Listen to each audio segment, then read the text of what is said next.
Michel Polaco, bonsoir. Vous êtes journaliste, aviateur. On vous entend notamment sur France Info, sur France Inter. Et bien sûr, on va revenir ensemble sur ce crash samedi matin de cet avion russe au large du Sinaï, enfin au-dessus du Sinaï. 224 morts.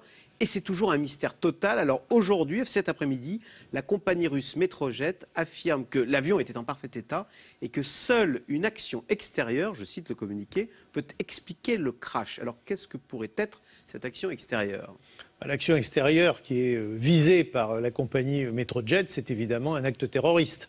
Un acte terroriste qui serait une bombe embarquée à bord de l'avion avec les bagages, ou une bombe placée à bord de l'avion à un endroit ou un autre par des terroristes, ou bien un acte commis par des agresseurs extérieurs comme, je ne sais pas, un avion de combat, un missile de croisière ou un truc comme ça. Voilà. Alors la piste du missile néanmoins semble exclue. On dit que oui, d'abord les services secrets israéliens l'auraient vu, ou un avion de combat, on se dit que les services secrets israéliens le verraient, non ? Oui, non, mais les Israéliens, ils surveillent énormément la zone, les Égyptiens aussi d'ailleurs. Ouais. Les Israéliens surveillent énormément la zone. Mais si vous voulez, un missile de croisière, c'est quand même un objet assez rare, ça ne court pas les rues, il n'y en a pas partout. Pas un missile de croisière, je veux dire un missile anti-missile, un missile anti-aérien à haute altitude. Et des missiles comme ça, il n'y en a pas qui traînent, à ma connaissance, dans le Sinaï. Les Israéliens en possèdent. Les Égyptiens sont susceptibles d'en posséder, mais je ne pense pas dans cette zone-là, parce que ce sont des missiles faits pour se défendre contre des attaques aériennes, en fait. Mais bon, c'est vrai que c'est pas la piste favorite. Alors vous croyez à la thèse du terroriste qui place à bord dans les soutes une bombe, quoi, et qui explose. Parce que quand on va revoir les débris qui ont été étalés sur 20 km², donc ça c'est bien la preuve que l'avion a explosé en plein vol. Il ne s'est pas craché au sol, voilà. Alors, autre question là, au passage, on va voir l'avion qui est totalement disloqué et les valises paraissent étrangement en assez bon état. Alors, d'abord, je veux dire, moi, je crois à l'enquête. Je ne crois pas à une thèse, pour l'instant. Ouais. Je ne pars pas avec une solution avant d'avoir des éléments pour la trouver. En revanche, bon, c'est vrai que quand on regarde tout ça dans le détail, quand on voit l'étendue sur laquelle se trouvent les débris de l'avion, on comprend que cet avion s'est disloqué en vol, ça, il n'y a pas de doute. Que les informations qu'on nous a données samedi nous disant qu'il y avait des cris et des survivants dans la carlingue, c'était des sottises inouïes, puisqu'il n'y a pas de carlingue, il y a des bouts d'avion répartis sur 8 km de longueur et 4 ou 5 km de largeur. Donc ça n'a absolument aucun sens. Quant aux bagages que vous montrez, effectivement, il y en a qui ont l'air en très bon état, mais on a connu des quantités de cas d'accidents ou de catastrophes où les bagages étaient en très bon état, et je vous dirais que le DC-10, pas le DC-0, le DC-10 d'UTA, lorsqu'il avait été écrasé dans le Ténéré et il y avait une bombe à bord, on avait retrouvé des quantités de bagages en bon état, et c'était pareil pour le Boeing 747 de Lockerbie, avec aussi une bombe à bord qui était une petite bombe. Donc vous voyez, ça n'est pas... Il paraît qu'on ne voit pas les passagers, mais les passagers aussi...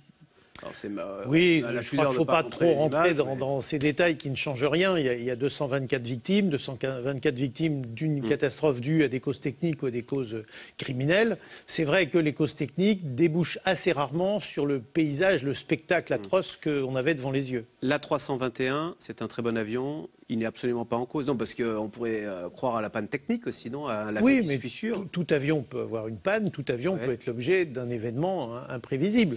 Mais disons que la série des Airbus A320, qui comprennent en gros 7000 avions en vol aujourd'hui, dont 1 millier d'A321, c'est une série d'avions qui fonctionne très bien, qui ont été l'objet de quelques accidents qu'on a connus.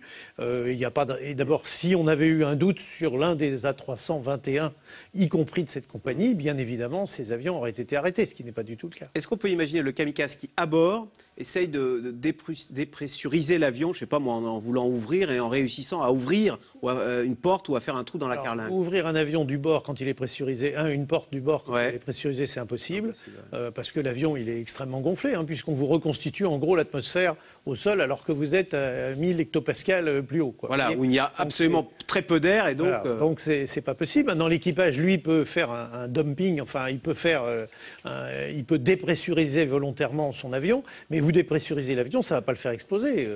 Alors, sans faire un peu de géopolitique, mais comment se fait-il? Il y a eu en plus une revendication de l'État islamique qui dit les soldats du califat ont réussi à faire tomber un avion russe au-dessus du Sinaï. Et on a l'impression que les Russes et les Égyptiens s'échinent à faire en sorte, à nous dire non, ça n'est pas un acte terroriste, comme si c'était une façon pour eux de reconnaître qu'ils étaient vulnérables. Pour les Russes, je dirais deux choses. Les Égyptiens aussi, je suis d'accord. Effectivement, manifestement, ils n'ont pas envie de montrer une éventuelle faiblesse. Faiblesse pour les Russes parce que du fait qu'ils ont monté des opérations en Syrie, ils comprennent que maintenant ils sont dans les cibles des islamistes les plus extrémistes. Quant aux Égyptiens, ça voudrait dire aussi que les mesures de sûreté à Sharm el-Sheikh ne sont pas bonnes ou que la surveillance du Sinaï, avec évidemment l'État islamique qui est assez bien installé, n'est pas bonne. Donc dans les deux cas, pour eux, c'est quelque chose d'inconfortable et c'est sans doute pas la thèse qu'ils préféreraient. Maintenant, il faut aussi savoir qu'avec les Russes, ils n'ont peut-être pas envie de privilégier officiellement cette thèse parce qu'ils sont très méchants, les Russes. Et s'ils arrivent à identifier la cause d'un acte terroriste et les responsables d'un acte terroriste, il faut s'attendre à une riposte absolument terrible. Donc la branche égyptienne de l'État islamique qui se trouve au Sinaï, si ça se trouve, dans les prochains jours, il va y avoir des raids de l'armée russe pour aller les exterminer, là. Je ne suis pas sûr que les Russes iront jusque dans le Sinaï parce que ce serait un vrai désordre. Mais avec les Israéliens d'un côté, les Égyptiens de l'autre, etc. Ouais. Je ne suis pas sûr, mais en revanche, ça pourrait intensifier les opérations russes en Syrie, dans le sud de l'Irak, enfin dans la région du Kurdistan irakien, etc. Vous disiez, si attentat il y a, et il semble qu'il y ait eu un attentat, ça prouve quand même que les autorités à Sharm el-Sheikh, les autorités aéroportuaires sont assez coulantes sur les contrôles. Donc, oui, vous le diriez? Les contrôles de sécurité, ce sont des contrôles dissuasifs. C'est fait pour rendre très improbable la possibilité d'introduire un explosif, des armes, etc. à bord des avions. Maintenant, ça ne marche pas à 100%.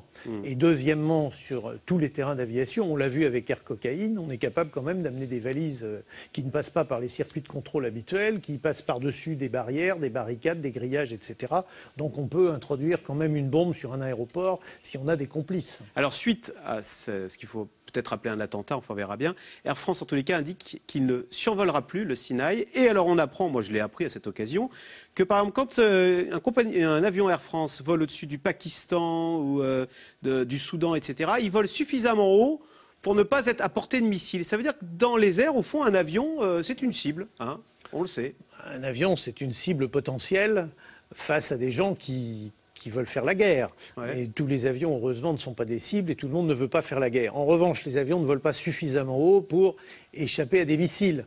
D'une manière générale, ils volent à leur altitude de croisière et la meilleure altitude de croisière, c'est 10 000, 12 000, 13 000, 14 000 mètres, etc. C'est là qu'on consomme le moins de carburant. Alors maintenant, il est vrai qu'au départ de certains aéroports ou à l'arrivée sur certains aéroports, on va privilégier une descente tardive ou une montée rapide pour ne pas être pendant trop longtemps exposé à des tirs de missiles antiaériens. Merci beaucoup Michel Polaco, donc journaliste aviateur. Et donc on va voir ce que donnent les suites de cette enquête. C'est des Français y participent, hein, du BEA, du Bureau d'enquête. Absolument, et je crois qu'ils font partie de ceux qui sont en train de décrypter les boîtes noires en Égypte, semble-t-il, dans le cadre d'une participation franco-égyptienne. Ouais. Voilà, donc on saura bientôt le fin du fin. Merci. Tout de suite Yves Calvi, c'est dans l'air. Le parti islamo-conservateur a gagné haut la main les élections en Turquie, ce qui renforce le pouvoir, de plus en plus le pouvoir autocratique du président Erdogan.